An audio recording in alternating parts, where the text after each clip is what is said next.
Selamat datang di Bijak News Senin 2 Juni 2025 bersama saya Belin.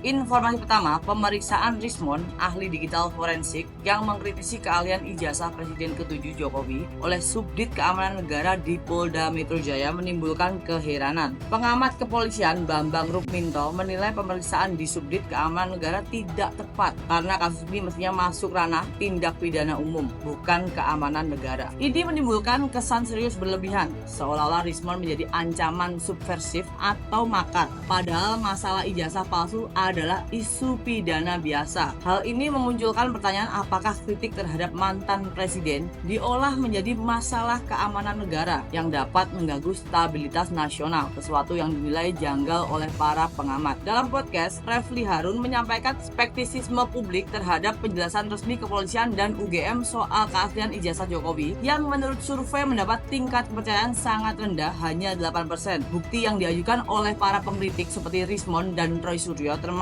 adanya dokumen yang mencantumkan gelar sarjana muda bukan S1 dan kejanggalan dalam skripsi menguatkan dugaan bahwa Jokowi tidak menyelesaikan jenjang sarjana S1. Namun proses penyidikan dianggap tidak transparan dan cenderung menutup kasus. Refli menekankan pentingnya pencarian kebenaran secara objektif tanpa tekanan politik atau kepentingan demi keadilan dan kepercayaan publik terhadap institusi negara. Sabtu 31 Mei. Informasi kesehatan, WHO memantau varian COVID-19 NB181 yang meningkat pesat di 22 negara terutama di Pasifik Barat, Amerika, Eropa, dan Asia Tenggara. Meskipun kasus naik, vaksin saat ini masih efektif mencegah gejala berat dan varian ini belum terbukti lebih berbahaya dibanding varian lain. Minggu 1 Juni. Beralih ke ekonomi, Bank Mandiri dan Indonesia Exim Bank menjalin kerjasama strategis untuk mendukung UMKM ekspor melalui penyaluran kredit, fasilitas treasure, dan penjaminan kredit. Kolaborasi ini juga mencangkup pengembangan kapasitas pelaku usaha agar lebih kompetitif di pasar global sebagai bagian dari upaya memperkuat kontribusi ekspor Indonesia. Minggu 1 Juni. Informasi daerah, Wali Kota Denpasar Aigusti Ngurah Jaya Negara menyatakan belum menerima informasi resmi terkait operasional kapal cepat rute Banyuwangi Denpasar yang direncanakan mulai Juni 2025. Ia menegaskan belum ada penandatanganan kerjasama terutama terkait teknis pelabuhan di Denpasar dan memilih menunggu koordinasi lebih lanjut sebelum memberikan komentar. Minggu 1 Juni. Informasi luar negeri, banjir bandang hebat melanda Mokwa, Nigeria menewaskan lebih dari 150